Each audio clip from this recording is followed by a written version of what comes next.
The dignity was harder to quantify than the food, but it was there. Guards watched them, certainly. They were never allowed to forget they were prisoners, that they'd been on the wrong side of a war that was now ending in defeat. But the watching wasn't accompanied by casual cruelty. There was no spitting, no random violence, no deliberate humiliation. When the guards gave orders, they expected those orders to be followed, but they didn't scream or strike when a woman hesitated or misunderstood. The discipline was firm but measured, professional in a way that felt almost businesslike. It made Erica uncomfortable in a different way than fear had. She didn't know how to process being treated like a person who'd simply ended up on the wrong side of a conflict, rather than as vermin who deserved whatever came. They were allowed to walk in the yard during certain hours, could sit in the shade when the Texas heat became unbearable, could talk quietly among themselves without guards constantly interrupting. There were rules, of course. No gathering in large groups, no approaching the fences, no causing trouble. But within those boundaries, they had something approaching normalcy. Hilda took to walking the perimeter of the yard every morning, counting her steps, trying to maintain some sense of routine and exercise. She'd been a nurse in active field hospitals, used to constant motion and crisis, and the forced stillness of captivity made her restless. But even in her restlessness, she had to acknowledge that this was nothing like what she'd feared, nothing like what the propaganda had promised. The letters were perhaps the most surreal aspect of those early weeks. They were given paper and pencils, told they could write home, warned that everything would be read by censors, but encouraged to let their families know they were alive and safe. Hilda sat at one of the wooden tables in the barracks for hours that first time, pen hovering over paper, trying to figure out what to say. How could she explain this? How could she write to her mother, who was probably huddling in a bombed-out building eating sawdust bread, and tell her that American captivity came with bacon? That the beds had sheets? That there was medicine in the infirmary and coffee every morning? It felt obscene somehow, like bragging about luxury while people she loved suffered. In the end, she kept it simple. I am safe. I am being treated well. Do not worry about me. Please write back if you can. That was all. It felt inadequate, but anything more detailed felt like betrayal. When replies started trickling in weeks later, the disconnect only grew worse. Hilda's mother wrote about air raids that lasted for hours, about neighborhoods that no longer existed, about friends who'd disappeared in the chaos. She wrote about standing in line for bread only to be told there was none left, about boiling potato peels to make soup, about burning books for warmth because there was no coal. The handwriting was shaky, the paper thin and poor quality, and several lines had been blacked out by German censors. But the desperation came through clearly enough. We are managing, her mother wrote in the careful language of someone who knew others would read her words. But we miss you. We pray for your safety. The contrast between that letter and Hilda's current reality was so stark it made her physically ill. She folded the letter carefully, tucked it away, and couldn't bring herself to eat dinner that night. The bacon on her plate mocked her. The other women received similar correspondence, letters describing devastation, hunger, fear. One nurse learned her younger brother had been conscripted at 16, sent to the Eastern Front where boys were being fed into the meat grinder of Soviet advance. Another discovered her father had collapsed from exhaustion in a munitions factory, worked literally to death in service of a collapsing regime. Each letter was a reminder that while they sat in relative safety and comfort, the people they loved were being crushed under the weight of a war that was already lost. The guilt was enormous, a physical thing that sat in their chests and made it hard to breathe. They were prisoners, yes, but in many ways they were safer and better fed than the free citizens of Germany. At night, after the lights were dimmed and the camp settled into quiet, the women would lie in their bunks and talk in whispers.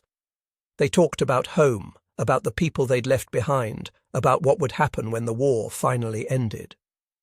They talked about the strange contradiction of being prisoners who dreaded the prospect of freedom, because freedom meant returning to rubble and starvation. Erica, lying in her bunk with her eyes on the ceiling, admitted what others were thinking but afraid to voice. I don't know if I want to go back. The words hung in the darkness, shocking in their honesty. I know I should. I know my family needs me. But here, at least I'm not afraid every minute. Here, at least there's food. Marta, from the bunk above, was silent for a long time before responding. That makes you smart, not a coward. But it feels like cowardice anyway. The rumours started early and spread like wildfire through the camp, passed from prisoner to prisoner with the kind of energy that boredom and confinement generate. German prisoners of war in other camps, they heard, were being put to work. Not slave labour, but actual employment. Harvesting crops on American farms, earning wages, sometimes even being invited to eat at the tables of the families whose land they worked. It sounded absurd, like propaganda in reverse, but the rumours persisted. One of the guards, when asked directly, just shrugged and said it happened in some places. Labour shortage, he explained in simple English that Erica barely understood. Farms need workers. Prisoners need something to do. Keeps everyone happy. The casual way he said it, as if having enemy soldiers working alongside American civilians was perfectly normal, made Erica's head spin. There were other stories too. Whispers about German POWs who played in town orchestras, who attended church services with locals, who were given Christmas gifts by American families. Stories about prisoners who received pay for their work, who could buy small luxuries from camp canteens, who wrote home about the strange kindness they encountered. Some of the nurses dismissed these as fantasy, as morale-boosting lies designed to make captivity more bearable. But others believed, because even in their own experience, the impossible kept happening. They'd been fed when they expected to starve. They'd been treated with basic dignity when they expected brutality. Why couldn't the other stories be true as well? And if they were true, what did that mean about everything they'd been taught? The work assignments, when they came, felt almost like a relief. Being idle was its own form of torture, leaving too much time to think, too much time to feel guilty about their relative comfort. When they were told they'd be working in the camp infirmary, assisting with basic medical care, several of the nurses actually felt grateful. It was something they knew, something useful, something that might justify their existence even in captivity. They were escorted to a building that stood apart from the barracks, clean and well-maintained, with a red cross painted on its exterior. Inside, the smell was familiar, that sharp combination of disinfectant and medicine and human bodies that every hospital carries. But what made them stop in their tracks, what made Hilda actually gasp out loud, was the supply room. Shelves lined the walls from floor to ceiling, and they were full, not carefully rationed with gaps between items, not mostly empty with desperate attempts to stretch what little remained, but genuinely full.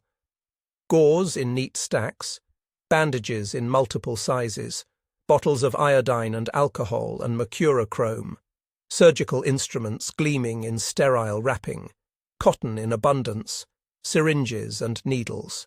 And there, in a refrigerated cabinet that hummed quietly in the corner, vials upon vials of penicillin. Penicillin, the miracle drug that barely existed in Germany, that was hoarded for the highest-ranking officers and the most critical cases, that nurses like Hilda had heard about but rarely seen. Here it sat in quantities that seemed almost obscene. Hilda walked closer to the cabinet, staring through the glass, counting the vials without quite believing what she was seeing. This much penicillin could save dozens of lives. Hundreds, maybe. Back in Germany, soldiers died of infections that this drug could cure easily. Children succumbed to pneumonia that a few doses of penicillin would knock out. And here it was, just sitting in a camp infirmary, available for use on prisoners of war. "My God," Hilda breathed in German. "They have more supplies here than we had for entire divisions." Erica stood beside her, equally stunned, trying to process what this meant. It wasn't just that America was wealthy, though clearly it was. It was that even in the midst of a global war, even with rationing at home, even with millions of their own soldiers to supply, The Americans still had enough to spare that they could stock a prison camp infirmary like a proper hospital. The implications were staggering. This wasn't about kindness or cruelty. This was about capacity. About an industrial base so vast that it could afford to treat its enemies well while still crushing them on the battlefield. The war, Erica realized with sickening clarity, had never been a fair fight. Germany had been doomed from the moment America entered the conflict, not because German soldiers weren't brave or skilled, but because they were fighting an economy that could produce penicillin for prisoners, while the fatherland couldn't produce enough bullets for its own troops. The American staff made their expectations clear from the start. The German nurses would assist with basic care under supervision. They would clean equipment, change linens, prepare supplies for procedures, help with patient care when directed. They were not trusted with controlled substances initially, not given access to medications without oversight, but even the simple tasks revealed the abundance they'd stepped into. An American nurse named Margaret, tall and efficient with auburn hair pulled back in a practical bun, demonstrated what she wanted. She spoke slowly, using simple words and gestures to make sure they understood despite the language barrier. Her tone was firm, but not unkind, professional.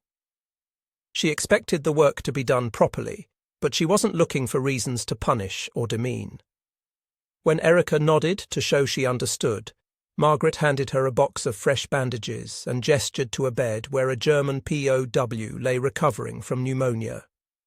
"Take care of him," she said in careful German that must have been practiced. "Clean. Careful. Understand?" Erica nodded again and got to work. The routine established itself over days and then weeks. Morning shift started after breakfast, continued through lunch, ended in the mid-afternoon before the worst heat of the day. The work was familiar, the kind of nursing duties they'd performed countless times before. But the context was entirely different. In Germany, in the hospitals near the front, they'd worked in chaos. Supplies were scarce, patients were overwhelming, and death was a constant presence. Here, everything was orderly. There were protocols for everything. Charts were maintained properly. Equipment was sterilized according to strict standards. When supplies ran low, more appeared. The American doctors and nurses moved through their duties with the calm assurance of people who knew they had what they needed to do their jobs. Sometimes the German nurses would overhear conversations among the American staff. Their English was limited, but they picked up words and phrases. Discussions about baseball games and movie stars. Complaints about ration cards back home, though the complaints seemed mild compared to what Hilda knew of actual deprivation. Mentions of family members in Europe, brothers and husbands and fathers fighting in the same war that had landed the German women here. The Americans talked about the war the way you'd talk about a difficult job, something unpleasant but manageable, not as an existential crisis, not as the complete collapse of everything they knew, but as a temporary disruption to normal life. It was another window into the vast gulf between American experience and German reality. There were tense moments, of course. A guard snapped at Marta once when she moved too slowly, his patience worn thin by heat and boredom. Marta flinched, bracing for violence, but it never came, just the harsh words. Then he moved on. Another time, an American doctor questioned Hilda sharply about a procedure she'd done, clearly not trusting her training. His tone was cutting, almost contemptuous, and Hilda felt anger rise in her throat. But she swallowed it, explained what she'd done and why, and the doctor grudgingly acknowledged she'd done it correctly before walking away. These moments reminded them that they were still the enemy, still the defeated, still subject to the whims of their captors. But they were anomalies rather than the norm. Most days passed without incident, just work and meals and the slow passage of time in a prison that felt less like a punishment than like a strange kind of limbo. What disturbed Hilda most wasn't the occasional friction, but the steady normalcy. The infirmary ran like any hospital she'd worked in during peacetime. There were routines and standards and expectations. Work was evaluated on its quality, not on the nationality of who did it. When she changed a patient's bandages well, Margaret nodded approval. When she made a mistake, she was corrected without excessive anger. It all felt so ordinary, so professional, so completely divorced from the narrative she'd been fed about American savagery. Every day reinforced the same uncomfortable truth. Her captors were not the monsters she'd been promised. They were just people doing a job, and they did it with a competence and resource base that made Germany's war effort look pathetic in comparison. The other prisoners they treated in the infirmary were mostly German soldiers, men who'd been captured at various points in the war's final months. Some were wounded, healing from injuries sustained in battle. Others were simply sick, laid low by pneumonia or infection or exhaustion. The German nurses found themselves caring for their countrymen in an American facility, using American supplies, under American supervision. The irony wasn't lost on anyone. These men, who'd fought for the fatherland, were recovering thanks to enemy medicine. Several of the soldiers seemed embarrassed by this, ashamed to be healing in comfort while others still fought. But most were just grateful to be alive, to be out of the fighting, to have beds and food and treatment. They whispered questions to the nurses when the Americans weren't listening. "Is it all like this? Are they really treating us this well?" And the nurses, who'd asked themselves the same questions, could only nod and say yes, knowing how impossible it sounded. One afternoon, an older American doctor stopped Hilda as she was finishing her shift. He was perhaps 60, with grey hair and glasses that kept sliding down his nose. His German was better than most, suggesting he'd studied the language seriously at some point. He asked her, almost casually, how bad things were in Europe. "Really bad," he clarified when she hesitated. "Not the propaganda version. The truth."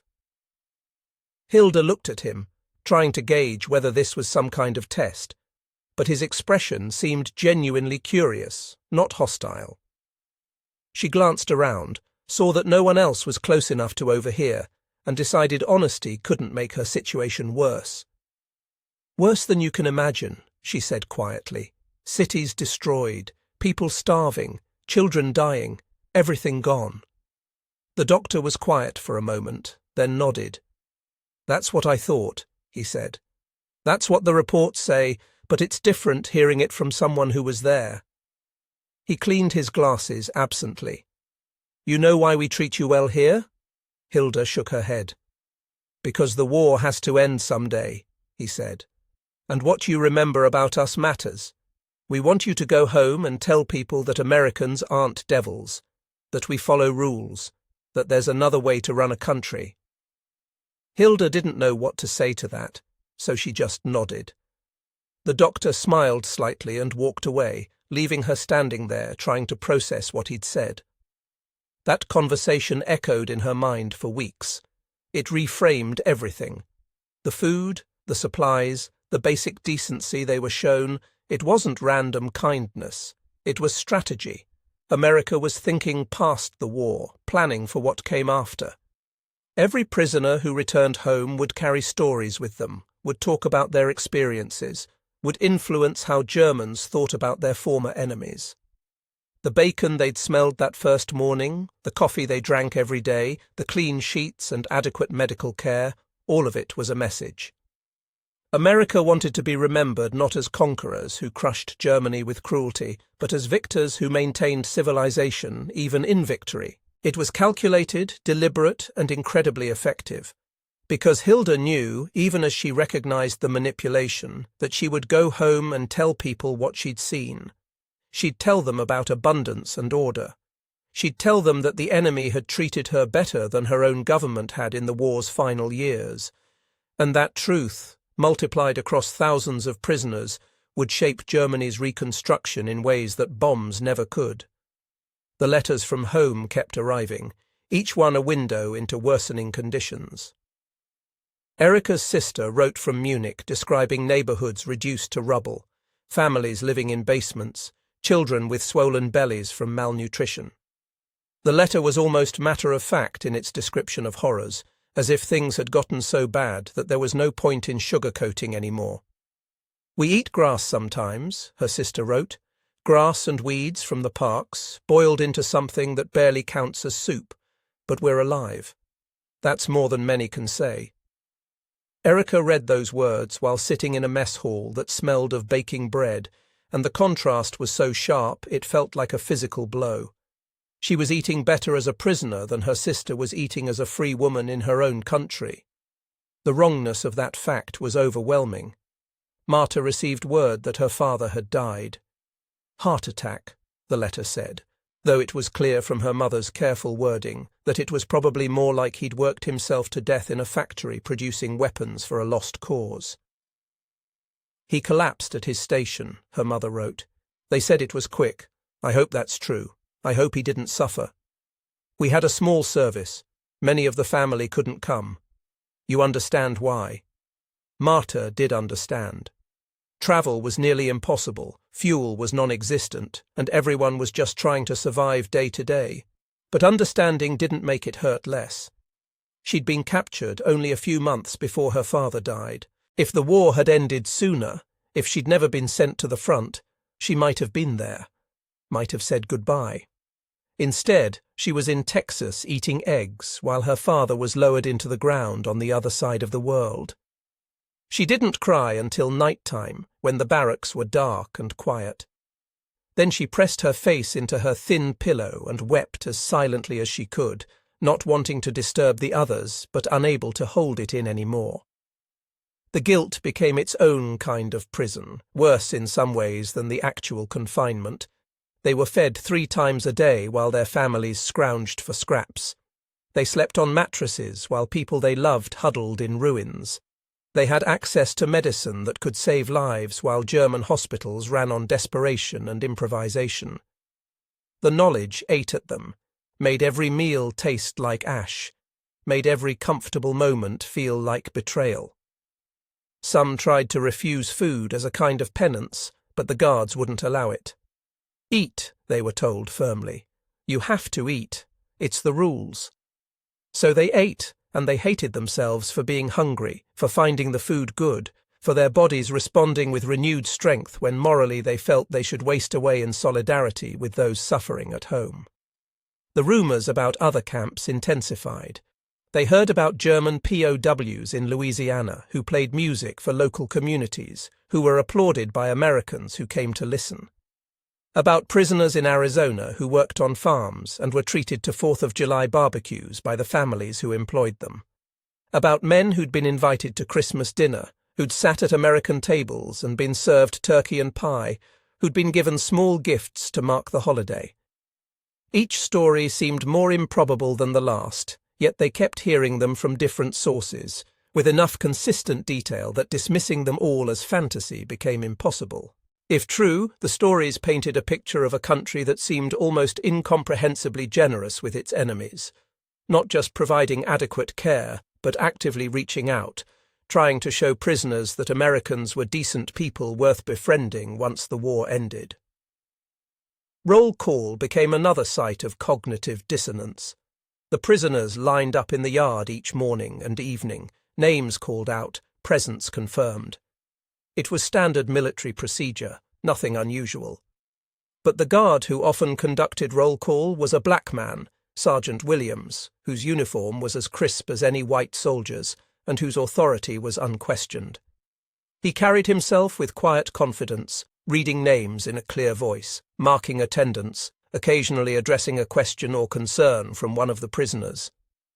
Hilda found herself watching him sometimes, unable to reconcile what she saw with what she'd been taught. In Nazi Germany, people like Sergeant Williams had been at the bottom of the racial hierarchy they'd been taught was natural law. Subhuman, the propaganda had called them, inferior, dangerous. Yet here he was, in charge, professional, clearly competent at his job. And more than that, the white guards treated him as an equal. There was no obvious discrimination, no sense that his authority was provisional or suspect. He gave orders, and they were followed, by prisoners and fellow soldiers alike. One morning, a new prisoner, recently arrived, made the mistake of sneering at Sergeant Williams. The man was young, probably barely 20, and still full of the ideology he'd been steeped in. He muttered something in German that Hilda didn't quite catch, but that was clearly contemptuous. Sergeant Williams heard it, though he probably didn't understand the words. His eyes went cold and hard. He walked over to the young prisoner, stood close enough that the height difference was obvious, and said something in English that was clearly a warning. The young man's face paled. He nodded quickly, stammered something that might have been an apology, and Sergeant Williams walked away. The other prisoners, German and otherwise, got the message. Disrespect wouldn't be tolerated, regardless of the target. It was another small crack in the edifice of racial ideology they'd all been raised with. If these people were truly inferior, why did they command authority? Why did they have the same positions as white Americans? Why did the system treat them, at least here in this context, as equals? The nurses sometimes worked with black American medical staff as well. There was a nurse named Dorothy, middle-aged and no-nonsense, who ran her section of the infirmary with brisk efficiency. She had high standards and expected them to be met, but she also taught clearly and gave credit where it was due. When Erica asked her once, in halting English, how to spell something for a chart, Dorothy not only spelled it, but wrote it down and explained the medical terminology. She treated the question as legitimate, the person asking as someone worth teaching, not as an inferior who should already know or who was too stupid to learn. It was such a small thing, so ordinary in the context of workplace training. But to Erica, raised to believe in rigid racial hierarchies, it was revolutionary. This woman, who the Führer's ideology would have classified as barely human, was more educated and more professionally accomplished than Erica herself. The fact was undeniable, sitting there in Dorothy's careful handwriting and patient explanation. And if the ideology was wrong about this, what else was it wrong about? They started to talk about it at night, after the lights were dimmed. Quiet conversations about race and propaganda and everything they'd been taught. It wasn't easy. Questioning the foundations of your worldview never is, especially when that worldview had been reinforced by every authority figure and every institution you'd encountered throughout your life. Some, like Marta, were quick to discard what they'd been told once they saw evidence to the contrary. It was all lies, she said bluntly, all of it. They lied about the Americans, they lied about the war, and they sure as hell lied about who's superior to whom. Others, like an older nurse named Greta, struggled more. She'd believed so completely, had built her entire self-image on the idea that she was part of a master race destined to rule. Letting go of that meant confronting decades of wasted belief, of supporting policies that now seemed not just wrong but monstrous. She oscillated between anger and despair, sometimes insisting that the Americans they saw were exceptions, other times admitting that the entire system she'd trusted was built on lies.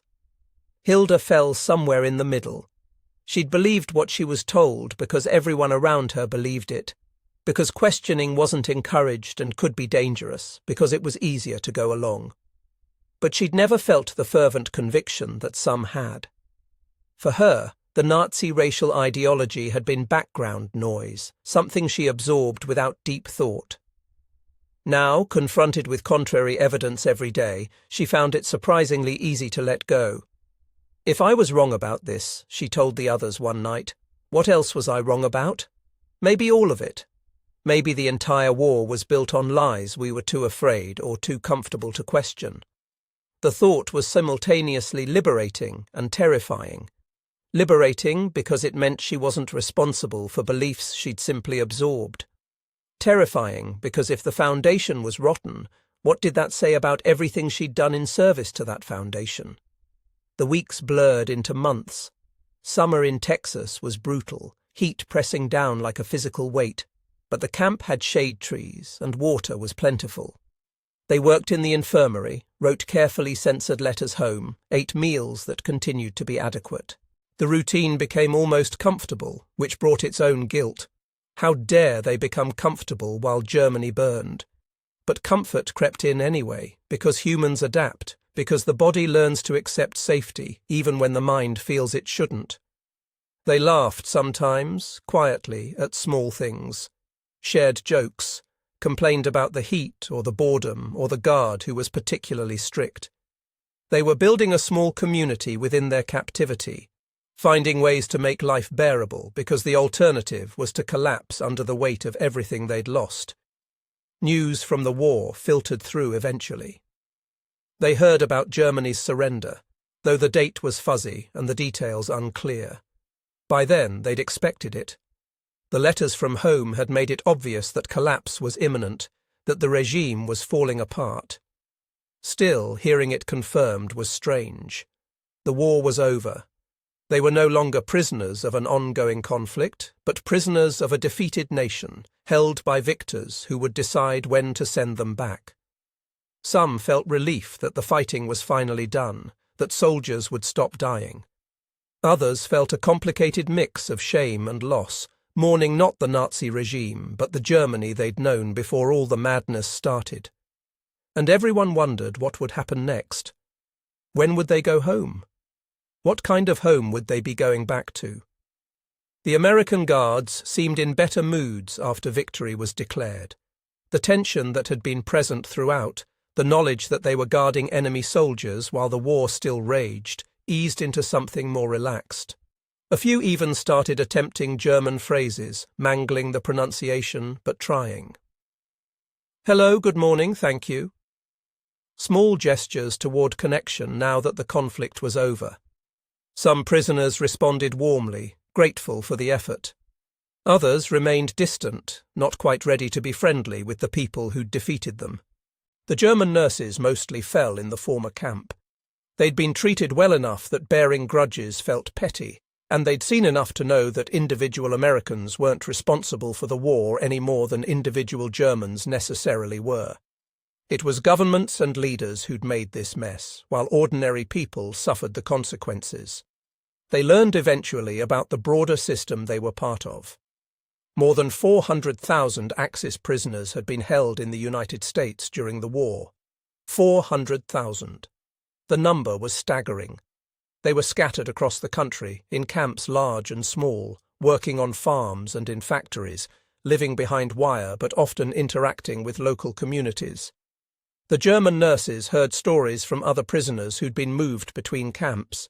Men who'd harvested sugar beets in Colorado, who'd picked cotton in Mississippi, who'd worked in lumber camps in the Pacific Northwest. Most reported treatment that was decent, sometimes better than decent. There were exceptions, camps where guards were harsh or conditions poor, but those seemed to be outliers rather than the norm. The overall picture that emerged was of a system that functioned efficiently, that followed the rules laid out by international agreements, that treated prisoners as an asset to be maintained rather than as enemies to be destroyed. The contrast with what they heard about Soviet camps was stark. POWs who'd been captured on the Eastern Front, those unlucky enough to fall into Russian hands, rarely came back. The stories that did emerge spoke of forced labour, starvation, death marches. The Soviet Union hadn't signed the Geneva Conventions and didn't feel bound by their provisions. Prisoners were used until they died, simple as that. The German nurses didn't know many details, but they knew enough to be grateful their bus had brought them to Texas rather than Siberia. American captivity, for all its restrictions, was a privilege compared to what it might have been. That knowledge made the guilt worse in some ways. They'd ended up in the best possible outcome while others suffered fates they couldn't bear to imagine. As the months wore on and repatriation drew closer, the women found themselves increasingly anxious about going home. They'd built a kind of life here, strange and limited as it was. They knew the rules, knew what to expect, had enough to eat and a dry place to sleep. Going back meant returning to chaos, to a country that would need decades to rebuild, to cities that were barely functional. It meant hunger and hardship and the psychological weight of living among ruins. Several of them admitted, in whispered late-night conversations, that they were afraid. Afraid of what they'd find, afraid of who they'd become, afraid that they'd changed too much during captivity to fit back into whatever Germany had become in their absence. There was also the question of what they'd tell people. If asked about their time as prisoners, What would they say? The truth felt almost like propaganda for the enemy. We were fed well. We had medicine. The guards were mostly decent. They treated us like humans. In a shattered, resentful, occupied Germany, those words could mark them as collaborators, as sympathizers, as people who'd gotten soft while others suffered. The truth was complicated and nuanced, but the mood in post-war Germany wouldn't be conducive to complication or nuance. So maybe, they thought, it would be better to say nothing, to keep their stories to themselves and let others believe whatever they needed to believe. The day finally came when they were told to prepare for departure. There was paperwork to complete, forms to sign, belongings to pack, though they had little enough that packing was barely necessary. They said goodbye to the American staff they'd worked with, awkward farewells that didn't quite know how to bridge the gap between prisoner and captor. Margaret, the auburn-haired nurse, shook Hilda's hand and wished her luck in English. Dorothy gave Erica a small bar of soap as a parting gift, a luxury that would be precious in Germany. Sergeant Williams nodded at them during their final roll call, his expression unreadable. They filed onto buses similar to the ones that had brought them, but going in reverse now, heading back toward a world they no longer entirely knew. The journey home was long and uncomfortable, ships crowded with repatriated prisoners, trains moving slowly through landscapes still marked by war. When they finally crossed into Germany, the destruction was overwhelming even for those who'd read about it in letters. Cities they'd known were simply gone, replaced by fields of rubble with paths cleared through them. People moved through the ruins like ghosts, faces hollow and hungry, clothes patched and threadbare. The Germany they'd left no longer existed. This new version was broken and defeated, occupied by foreign powers, rationed and controlled and hopeless. The nurses scattered to their various hometowns, if those towns still existed, to search for family and try to rebuild lives from nothing. Hilda returned to Hamburg and found that her mother had survived, but her childhood home had been destroyed. They lived in a partially collapsed apartment with 2 other families, sharing space and resources in a way that would have been unthinkable before the war. The first meal her mother prepared for her was potato soup so thin you could see through it, flavoured with nothing but salt and desperation. Hilda ate it and tried not to think about bacon, about coffee, about infirmary shelves stocked with supplies. But the comparisons were impossible to avoid. Everything here was harder, darker, more desperate than anything she'd experienced in Texas. Her mother, noticing her silence, asked what captivity had been like. Hilda hesitated, then just said it was tolerable. She'd been treated decently. She was glad to be home. Her mother seemed to sense there was more to the story, but didn't press. Maybe she didn't want to know. Maybe she'd guessed that her daughter had been more comfortable as a prisoner than she'd been as a free woman in the Reich's collapse. Erica found her sister alive, but their parents dead, killed in an air raid months before. The grief was complicated by absence, by the fact that she'd been gone for the worst of it, by survivors' guilt that she'd been safe and fed while her family was being bombed. Her sister didn't ask many questions about America.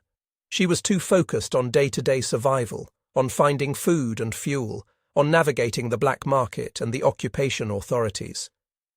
They lived in a cellar that winter, cold and damp and miserable, burning anything that would catch fire to ward off the freezing temperatures. Erica thought often about Texas, about heat she'd complained about at the time but would have welcomed now.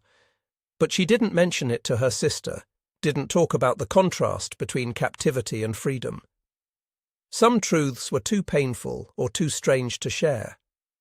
Marta went home to find that her entire town had been caught in the final months of fighting, changing hands multiple times between retreating Germans and advancing Allies. The destruction was total, the population scattered. She eventually found her mother living in a displaced persons camp, existing on Allied rations and charity. They cried together, mourned the father who'd died without either of them there, tried to figure out what came next. Her mother asked only once about America, whether it had been terrible. Marta thought about breakfast smells and infirmary supplies and guards who'd been firm but fair, and she said no, it hadn't been terrible. It had just been captivity.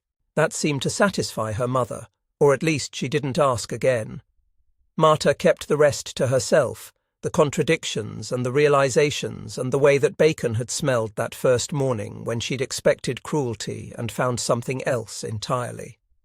The women lost touch with each other in the chaos of post-war Germany. They were scattered across different zones of occupation, different cities, different circumstances. But years later, some would reconnect, drawn by the shared experience of having been in that Texas camp together. When they did meet again, usually by chance or through determined searching, they'd talk about those months in ways they couldn't talk about with anyone else. "Remember the bacon?" one would say, and the others would nod, smiling despite themselves. "Remember how scared we were at first? Remember the infirmary supplies? Remember the American nurses? Remember thinking we'd be beaten, and instead we got coffee?" The memories had taken on a dreamlike quality, almost unreal in retrospect. But they'd all been there. They'd all seen the same things, and their shared experience validated what might otherwise feel like fever dreams or propaganda. They talked, too, about what it had meant, what lessons they'd carried forward. Most agreed that their time in American captivity had changed them fundamentally, had broken them free of the propaganda they'd been soaked in since childhood. They'd seen with their own eyes that the racial hierarchies they'd been taught were lies. They'd experienced treatment from an enemy that exceeded what they'd received from their own government. They'd witnessed abundance that made Germany's claims of superiority look pathetic. These weren't abstract lessons. They were lived experiences that couldn't be argued away or explained with clever rhetoric. The bacon had been real. The medicine had been real. The decent treatment had been real. And all of it had come from people they'd been taught to hate and fear.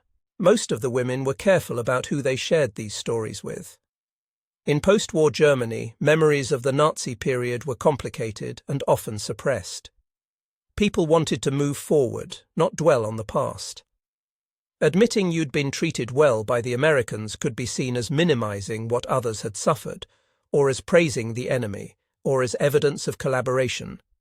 So the stories stayed mostly private, shared within families in quiet moments, told to children and grandchildren who asked what the war had been like. Hilda eventually told her daughter about the Texas camp, about how frightened she'd been and how wrong her fears had proven. Her daughter listened, fascinated, and asked questions that Hilda tried her best to answer honestly. Was it really better than being in Germany?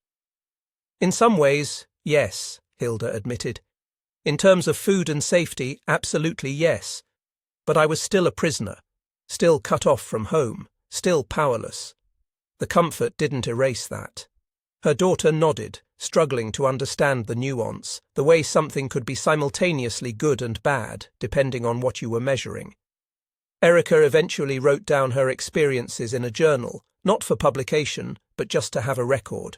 She wrote about that first morning, about the smell that had hit them when the bus doors opened.